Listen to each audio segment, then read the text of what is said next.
మన పురాణాల్లో చెప్పబడిన అస్త్రాలు సాధారణ ఆయుధాలు కాదు. ప్రకృతి హృదయంలో దాచిన శక్తుల ప్రతిబింబాలు. ఒక అస్త్రం ధర్మం కోసం మెరిసింది, మరొక అస్త్రం అక్రమాన్ని బూడిద చేస్తుంది. ఇవన్నీ ఒకే సందేశం ఇస్తాయి. శక్తి ఎవరి చేతుల్లో ఉందనేది కాదు, ఆ శక్తి ఎలాంటి మనసును నడిపిస్తుందనేదే ముఖ్యం. మంటల్లో జన్మించిన అస్త్రం నుంచి కాలాన్ని వంచిన చక్రం వరకు మన యుగాలెన్నో దాచిన అద్భుత సత్యాలు. ప్రతి అస్త్రం ఒక దేవుని సంకల్పం. మంత్రాలు మాత్రమే కాదు, శ్వాసలో దాక్కుని ఉన్న శక్తి. శత్రువుని చంపడం కాదు, ధర్మాన్ని నిలబెట్టడం ఈ అస్త్రాల పని. ఆకాశం కోప్పడితే మెరుపు వస్తుంది, దేవతలు కోప్పడితే అస్త్రం పుడుతుంది. ఒక యోధుడి హృదయం ప్రశాంతంగా ఉన్నప్పుడు మాత్రమే ఆ శక్తులు అతని చేతుల్లోకి వస్తాయి. నాశనం కాదు, ప్రకృతి తీర్పే ఈ అస్త్రాలు. ఇవి పురాణాలు కాదు, శతాబ్దాలుగా దాచిన రహస్యాలు. పురాణాలు మనం చదివిన పాత కథలు అనుకుంటాము, కానీ ఒకసారి నిశ్చితంగా వినిపిస్తే అవి మన శ్వాసలో దాగిన తెలియని శక్తుల చరిత్రలు. రామాయణం, మహాభారతం అవి యుద్ధాలు కాదు, అవి శస్త్రాల పరిమితులు దాటి అస్త్రాల ప్రపంచంలోకి ప్రవేశించిన యుగాలు.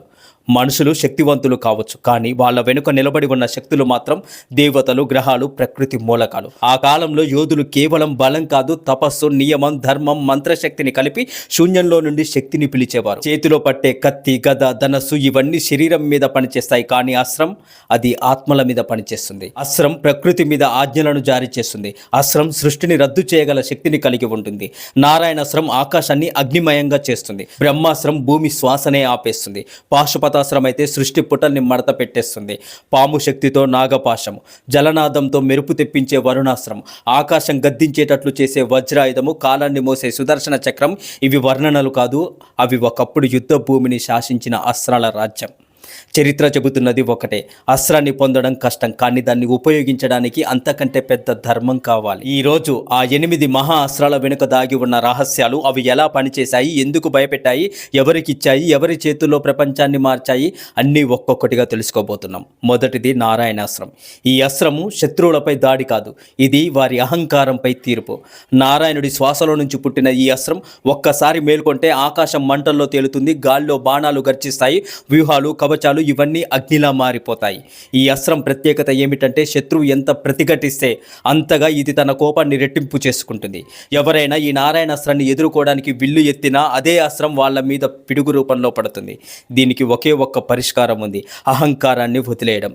ఆయుధాలన్నీ వదిలేసి రథాలు దిగేసి నేల మీద నిలబడి ఆ అస్త్రానికి, నారాయణాస్త్రానికి సాష్టాంగ నమస్కారం చేస్తూ లొంగిపోవడమే పరిష్కారం.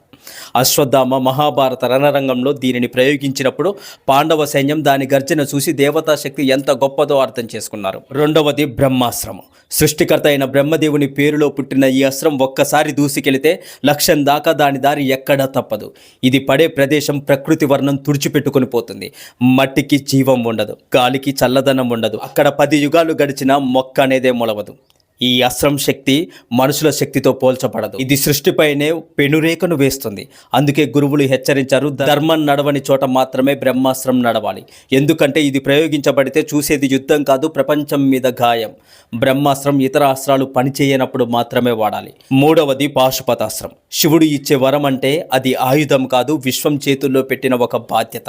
లయాధిపతి అయిన శివుని వద్ద నుంచి పుట్టిన ఈ పాశుపతాస్త్రం విల్లు మాత్రమే కాదు, మనస్సు, చూపు, మాటతో కూడా ప్రయోగించగల అపారమైన శక్తి. దీనికి శత్రువుల బలం లెక్కలేదు. పాశుపతాస్త్రం సమస్త విశ్వాన్ని క్షణాల్లో బూడిద చేయగల శక్తి సామర్థ్యం కలిగి ఉంటుంది. దీనిని తక్కువ శక్తి కలిగిన శత్రువులపై ప్రయోగించడం నిషిద్ధం.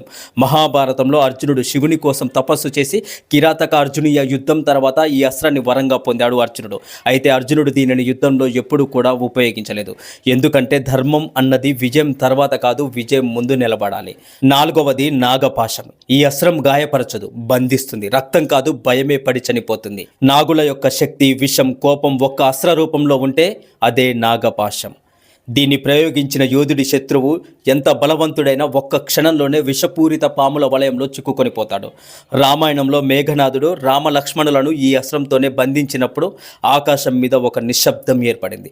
గరుత్మంతుడు రాగానే ఈ బంధం విరగడయింది. అంటే రామలక్ష్మణులను బంధం నుండి విముక్తి పొందడానికి గరుత్మంతుడు రావాల్సి వచ్చింది. గరుడ రాకతో పాములన్నీ భయపడి పారిపోయాయి. అప్పుడు నాగపాశం విడిపోయింది. అస్త్రం ఎంత శక్తివంతమైన ధర్మానికి చేసిన పిలుపు అన్ని శక్తులను కరిగిస్తుంది.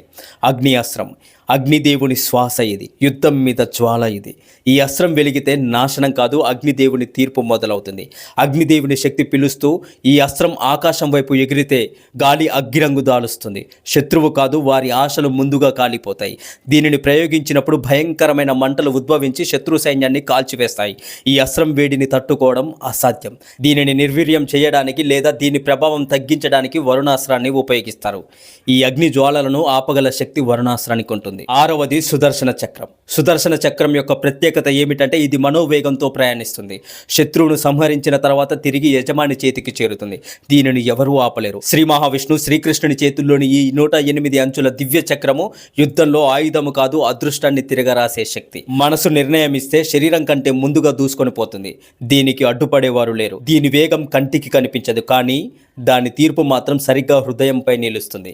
శ్రీకృష్ణుడు శిశుపాలుడిని సంహరించినప్పుడు జయద్రథుని వదల సుదర్శన చక్రంతో సూర్యుడిని మూసేసినప్పుడు అది చక్రం కాదు, ధర్మం నడిచిన క్షణం. ఈ చక్రం కేవలం శరీరాన్ని కోయదు, కాలాన్ని కూడా వంచుతుంది. 7వది వజ్రాయుధం. పిడుగు పడినప్పుడు భూమి భయపడుతుంది. వజ్రాయుధం దూసుకొస్తే ఆకాశమే భయపడుతుంది. ఇది దేవతల రాజైన ఇంద్రుని యొక్క ఆయుధం. వృత్తాసురుడు అనే రాక్షసుడిని చంపడానికి దదీచి మహర్షి తన వెన్నుముకను దానంగా ఇస్తే ఆ ఎముకతో విశ్వకర్మ ఈ ఆయుధాన్ని తయారు చేశాడు. ఇది పిడుగులను సృష్టిస్తుంది.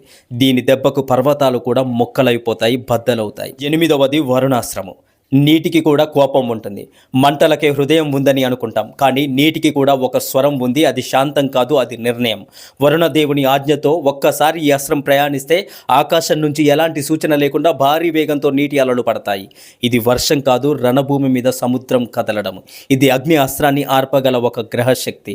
ఈ జల ప్రవాహం పడితే సైన్యం అంతా మునిగిపోతుంది, వ్యూహాలు కూలిపోతాయి, ధూళిలో దాక్కున్న పాదాలు నీటిలో మాయమవుతాయి. ఈ అస్త్రం అందించడం గురువులు సులభంగా చేయరు. అది పొందాలంటే యోధుని మనసు సముద్రంలా స్థిరంగా ఉండాలి. అస్త్రాలు ఇవి కేవలం యుద్ధం కోసం పుట్టలేదు. ఇవి దేవతల పాఠాలు, ఋషుల తపస్సు, మనిషి చేతుల్లోకి వచ్చిన ప్రకృతి రహస్యాలు. నారాయణాస్త్రం వినయం నేర్పిస్తుంది. బ్రహ్మాస్త్రం బాధ్యతను చూపించింది. పాశుపతాస్త్రం శక్తి కంటే ధర్మం గొప్పదని చెప్పింది. నాగపాశం బంధం ఎంత బలమైందో, ఎంత భయంకరమైందో చూపించింది. అగ్ని అస్త్రం మంటల్లో కోపాన్ని చూపితే వరుణాస్త్రం నీటిలో శాంతిని చూపించింది. సుదర్శన చక్రం నడిచే జీవితం ఏది, ఆగే దారి ఏది అన్నది నిర్ణయించగలిగింది. వజ్రాయుధం ఒక యోగి ఎముకల్లో కూడా దేవతల కోసం ఎలాంటి శక్తి దాగి ఉందో వెల్లడించింది. ఈ అస్త్రాలన్నీ ఒక్క మాట చెబుతున్నాయి: శక్తి చేతుల్లో ఉండాలి, కానీ శక్తిని నడిపేది ధర్మమై ఉండాలి. ఈ అస్త్రాలు నాశనం చేయడానికి కాదు, రక్షించడానికి పుట్టాయి. అందుకే పురాణాలు నేటికి నిలిచాయి. శాస్త్రం ఎంత పెరిగినా ఈ అస్త్రాల రహస్యం ఎంత లోతులో ఉందో మనిషికి ఇంకా అర్థం కావడం లేదు. యుద్ధం గెలిచిన వాడు వీరుడు కాదు, ధర్మం నిలబెట్టిన వాడే నిజమైన యోధుడు. ఈ శక్తుల చరిత్ర మీకు నచ్చితే వీడియోని లైక్ చేయండి. మరొక శక్తివంతమైన ఎపిసోడ్ మిస్ కాకుండా ఉండాలంటే ఛానల్ని ఇప్పుడే సబ్స్క్రైబ్ చేసుకోండి. హరే కృష్ణ. ఓం నమః శివాయ.